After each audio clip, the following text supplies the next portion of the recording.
45 anos, Cuiabá cresceu. O jeito de construir mudou. O mundo evoluiu. Nós também crescemos, mudamos, evoluímos. Deixamos um legado na construção civil e agora, mais fortes, vamos além. Com trabalho e confiança, construímos a reputação de uma marca sólida que investe no futuro e evolui para acompanhar o ritmo acelerado deste crescimento. São Benedito. Bons negócios. Resultados extraordinários. Olá, inscritos queridos! Hoje estamos iniciando mais um programa. A pauta é direito da TV Síndico Legal aqui no YouTube. Você que está conosco, vai aí, se inscreva, aperta o sininho para você receber todas as novidades dos nossos programas. E hoje nós estamos recebendo a doutora Luísa Menegassi Castro, ela que é mestre em Direito, professora, escritora e especialista em holding familiar e organização familiar nas empresas. Vocês sabiam que as empresas que querem ter uma importância no mercado, tanto nacional quanto internacional, elas precisam seguir algumas metas da Organização Mundial de Economia? E isso só é possível se ela estiver organizada? Vocês verão agora. Bem-vinda, doutora Luísa. É uma honra recebê-la aqui, inclusive para falar de um tema fantástico que os nossos inscritos e patrocinadores vão se interessar. Obrigada, Ana. Obrigada, um prazer estar aqui, especialmente para falar desse tema. Sim, e olha, esse tema é fantástico, porque eu fui ler um pouco sobre isso e vi que muitas famílias, elas investem numa holding, mas elas não se organizam, então, e não preparam para as futuras gerações. Me fala um pouco sobre esse trabalho. A holding realmente ela é uma ferramenta fantástica, mas antes dela tem todo um trabalho a ser feito. E considerando assim o contexto em que a gente vive aqui no Brasil, onde mais de 90% das empresas hoje, elas têm origem familiar. Sim. Então, veja, é um dado muito relevante. Então, partindo desse ponto, mais de 90% das empresas hoje que estão no mercado, elas têm que lidar com alguns assuntos relacionados à família. Uhum. Então, isso realmente ela traz, assim, ó, na pandemia, tem vários pontos muito positivos que a gente pode colocar, que as empresas familiares realmente realmente viram a oportunidade, né, para erguer muito mais aí o seu faturamento. Porém, no dia a dia, especialmente no trato, especialmente quando existe a confusão patrimonial, especialmente quando não existe clareza das funções, né, daquele núcleo familiar, existem alguns desafios a serem superados. Então, não basta apenas a questão jurídica da holding, a necessidade de uma boa gestão empresarial, mas também tem as questões dos conflitos familiares, como o ego, todos os conflitos que uma família tem, só que eles levam isso para a empresa. É isso mesmo. Assim, hoje a gente tem visto que um bom caminho é pensar sempre na governança para a empresa. E um dos primeiros pontos que a governança ela traz vai ser assim, realmente a separação desses núcleos. Quais seriam esses núcleos? O núcleo família, né, com todos os desafios que a família traz consigo. O núcleo propriedade, que é realmente tudo aquilo que a empresa, ao longo do tempo, né, vai angariando aí de patrimônio. E o núcleo gestão da empresa. Então, à medida que você vai implementando algumas ferramentas e tendo clareza, né, na separação desses núcleos, colocando instrumentos jurídicos, e é aí que o direito ajuda nesse processo, que é colocando instrumentos jurídicos aptos, tá, a fazer com que esses núcleos funcionem. Então, você consegue levar essa empresa com equilíbrio, vencendo cada desafio que vai aparecendo.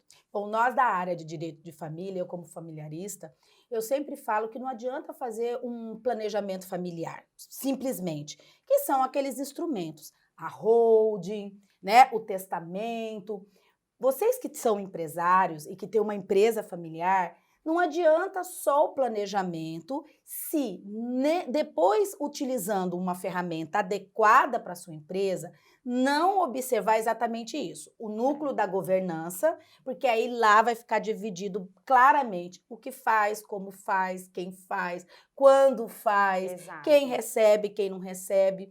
E a diferença do trabalho que você faz e que é muito importante é que isso vai para o instrumento jurídico. Exato. Isso não fica apenas Solto. né, no imaginário dos sócios e do familiar. Aquilo vai ser colocado num contrato, aquilo vai ser feito também um regimento da empresa, não é?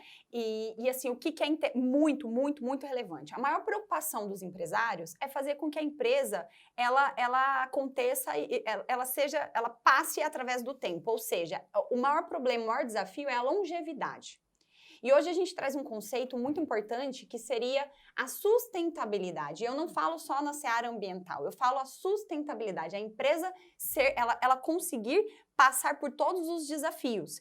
Como é que a gente pode fazer isso? É realmente pensando, hoje, qual é o contexto que a gente vive? Mais de 90% das empresas hoje são familiares. Ok. Quantos por cento dessas empresas, qual o percentual dessas empresas que passam para uma segunda geração? Sim. Pouquíssimos, não passa de 30%. Para uma terceira geração, hoje no Brasil, os últimos dados divulgados, não passa de 17% dos 100 lá no início. Né? No caso 90 que a gente está falando, das famílias empresárias. Então, é muito pouco. E como é que a gente vai fazer, hoje, a preocupação do empresário, como que a gente vai fazer com que essa empresa, ela permaneça ao longo dos anos? E o único, assim, meio que a gente vê, né, falando especialmente dos desafios familiares, do núcleo familiar nessas empresas, é através dos fóruns adequados. Então, quando a gente fala dos fóruns adequados, eu vou falar realmente de um conselho de família. Sim. Quando a gente fala de um conselho de família, eu preciso o quê? De um protocolo familiar. E o que seria o protocolo familiar? É aí onde entra, né, o nosso trabalho num olhar jurídico, que é equalizar todas as regras legais, mas junto com o propósito e os valores daquela família. A maior preocupação do empresário é, com certeza, passar a empresa ao longo dos anos, fazer com que aquela empresa consiga perpetuar, né, se perpetuar no mercado, sim. Mas muito mais do que isso é fazer com que os valores e os seus, assim, os seus valores e os seus legado, que o seu legado passe para as próximas gerações. Porque muitas vezes, aliás, na maioria das vezes, uma pessoa inicia um nome, uma marca do zero. Exato. Você constrói um nome, você constrói um valor no mercado. E isso você quer deixar como um legado. E é muito triste você morrer e isso ser vendido para que outros toquem, porque na sua família ninguém se interessou ou também brigaram. Como advogada de família, eu faço muito inventário e planejamento familiar. E muitas vezes já chega o problema já criado de uma maneira tão grande na família, porque o gestor, ou seja, aquele que fundou, ele não soube trabalhar os filhos, que não é mais possível reconstruir isso. Exato. Porque o grau de problema psicológico, as brigas, elas são feridas que se abrem e não é não adianta você não querer... Tem como juntar tudo não tem como de novo, juntar, né? Não tem como você chamar e falar, olha, vocês vão perder dinheiro, vocês vão perder credibilidade, a empresa, se vocês continuarem isso. E a empresa, ela é uma pessoa, nós temos que lembrar que a pessoa jurídica, ela gera emprego, ela gera impostos, entendeu? Ela ajuda a sociedade de alguma maneira. Ana, e quando a gente pensa em legado, a gente pensa no seguinte, quais são os valores daquela família empresária? Qual o propósito daquela atividade? Por que aquela família faz o que faz do jeito que faz? E aí, quando você pensa, fala, poxa, mas hoje eu não vejo nenhum conflito, nenhuma necessidade de colocar isso no papel. Porém, o dia a dia vai trazendo desafios. Por exemplo, quando os herdeiros, né, no caso os filhos, né, daquele empresário começam a pensar em casamento, qual regime vai ser adotado, não é verdade? Como é que nós vamos cuidar do desempenho desses sócios dentro da Da empresa. Quem é que vai cuidar do desempenho do filho do dono da empresa? Uhum. Vai ser um conselho consultivo? Ou não, ele vai estar ainda ligado ao RH da empresa? Será que nós vamos conseguir cuidar do desempenho, dos índices, né, de desempenho daquele empresário que está se formando ali dentro? Do filho do dono, E aí, né? quando a gente chega numa terceira geração, onde que a gente já está falando de sobrinhos, né? Uhum. Lidando com tio, Então, assim, como é? Inclusive, aqui no nosso estado, a gente vê muito isso na realidade do agro. Uhum. Então, e aí você já está vendo consórcio entre primos. Como que a gente vai lidar com isso? Quais são as regras? Eu decidi ser advogada, não quero ser, não vou trabalhar dentro da empresa, mas eu sou sócia. E aí, como é que a gente vai fazer a divisão desses lucros? Agora, o fulano, meu irmão, ele decidiu ser gestor, então ele está no núcleo gestão. Além do núcleo família, ele forma o núcleo gestão. Qual vai ser a remuneração dele? Como que funciona? O uso dos bens da família ligados à empresa, como que funciona? E nesse conselho, provavelmente, há um regimento interno e eles votam as questões que são levadas lá com o mediador. Exato. E aí, assim, a gente vai formar, vai aparelhar esse conselho, que vai ser um fórum. E, às vezes, numa família que não é ainda muito grande, você pode simplesmente, por exemplo, formar um conselho consultivo e, às vezes, falar, poxa, o patriarca vai ser o tutor, vai ser quem é que vai fazer a trilha do desenvolvimento desses futuros herdeiros. E lá também eles podem estar trabalhando a formação, né? Porque muitas vezes os filhos ou os netos, né, daquele que fundou aquela empresa, que criou aquela marca, não foi preparado. Então ele não consegue enxergar a dimensão do negócio que existe. Outro dia aconteceu isso, o filho de uma pessoa que tem fazendas e tudo mais foi para um evento do agro e ele viu o quanto que o agro não tem tecnologia, hoje tem toda uma ciência, uma questão de gestão e voltou, nossa, mas nós temos esse patrimônio, né? E ele escolheu a área do direito e falou assim, puxa, mas eu podia estar fazendo as duas coisas. Com Por quê? certeza. Porque não foi preparado, né? O que ele viu foi só as brigas, o lado ruim. Exato. Porque em casa se conversava o lado ruim, mas nunca foi levado para ver, né, o lado bom daquela empresa, de tudo que foi construído, de como ela produz, do quão hoje nós temos tecnologia, essas empresas precisam abrir para essa tecnologia. Exato. E esses jovens precisam saber disso, né? E ainda valorizar aqueles que vieram à frente do negócio. Então, isso tem um valor, assim, inestimável, de você falar, olha, esses são os valores da nossa família. E aí, a partir do momento que você vai trazendo as próximas gerações para serem conduzidas, realmente formadas dentro desse novo conceito, eles vão aprendendo o quê? O diálogo muito mais sensato. Eles vão sendo trazidos, por exemplo, para a formação, né, de conselho consultivo, mas às vezes só na condição de ouvinte, até que eles tenham formação nisso, formação naquilo. Então, assim, você vai realmente cuidando, porque existem desafios dentro da família como fora da família. E o interessante de você fazer a separação desses núcleos e fazer ferramentas e fóruns adequados para tratar os assuntos relacionados à gestão do negócio, à família e à propriedade, é importante que sejam fóruns, né, sejam deliberações separadas, justamente para que você não vá discutir se a nora ou o genro vai trabalhar no negócio da família no almoço de família. Esse é o ponto. Então, você traz uma formalização, valorizando quem né, antecedeu, e colocando aí as novas gerações realmente no curso, né? Realmente à frente. E um ponto bem interessante também é quando a empresa decide que vai abrir novos mercados. Então, minha empresa é no agro, mas eu quero investir em tecnologia disso, daquilo. Então, quem é que decide isso? Vai ser o patriarca? Vai ser quem está na gestão do negócio? Vai ser o conselho, vai junto, ser o conselho. todo mundo. Então, tudo isso é muito importante, né? Nossa, e aí eu tô vendo, né, o quanto que o direito de família passou a ter uma importância muito grande. Porque o que acontece? Sempre entenderam que direito de família é só divórcio, separação.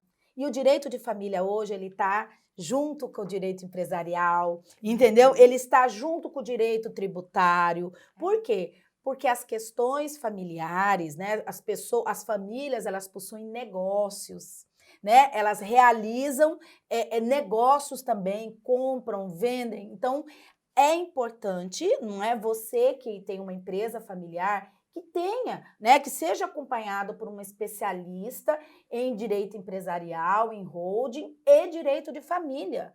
Por quê? Porque aí sim vocês vão conseguir tomar as decisões mais importantes e com maior clareza. Maior clareza, não falir, não ter perda de dinheiro. E o que é pior? Uma briga e uma luta familiar por gerações. Exatamente. Onde todo mundo perde. Onde todo mundo, porque se o filho detesta o irmão, o sobrinho não vai se dar bem com ele, e aí você contaminou, sabe-se lá quantas gerações, ou seja, você cortou o vínculo. Não é? De alguma maneira. E o ambiente corporativo, ele pode ser preparado para que as pessoas aprendam a lidar com as diferenças. E com os conflitos. Com os conflitos que vão existir. Gente, conflito não é algo ruim. Ruim é briga. É isso. Conflito vai existir, né? Ou agora, como solucionar os conflitos, né? Então, a família, ela tem que entender, as empresas familiares têm que deixar o orgulho, eu acho que tem que deixar o orgulho, a prepotência, e entender que para ganhar mercado, eles vão precisar de coaching, de advogado, de pessoas especializadas, de direito de família. Para quê? Para sobreviver num mercado que hoje é mundial. No mercado de hoje, não existe mais monopólio de informação na cabeça do empresário. Ela tem que ser compartilhada.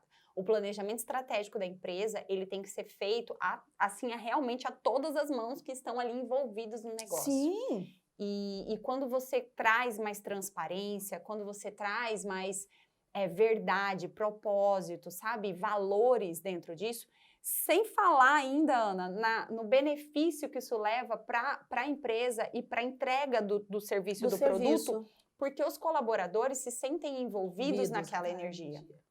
Então, a cultura, sabe? Ela muda. É como se fosse você realmente colocar, olha, os valores da família são esses, e como é que você coloca isso na cultura do negócio? É através da divisão desses núcleos, né, na confecção do acordo de sócios, da confecção de um protocolo familiar. E aí você vai levando isso de geração para geração. Então, há um benefício na entrega do serviço final, ou seja, uma empresa que se preocupa com o planejamento familiar, que se preocupa com a organização familiar, ela vai entregar um serviço melhor para o seu consumidor.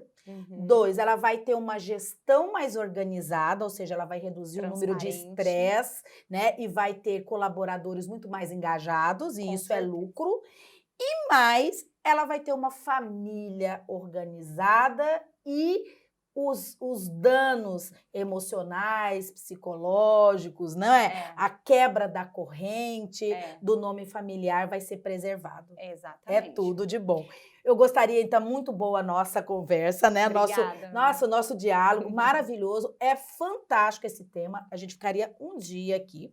Mas nós já chegamos ao final e eu gostaria que a doutora deixasse uma mensagem ou uma dica para os empresários que estão ou as empresárias que estão nos ouvindo agora.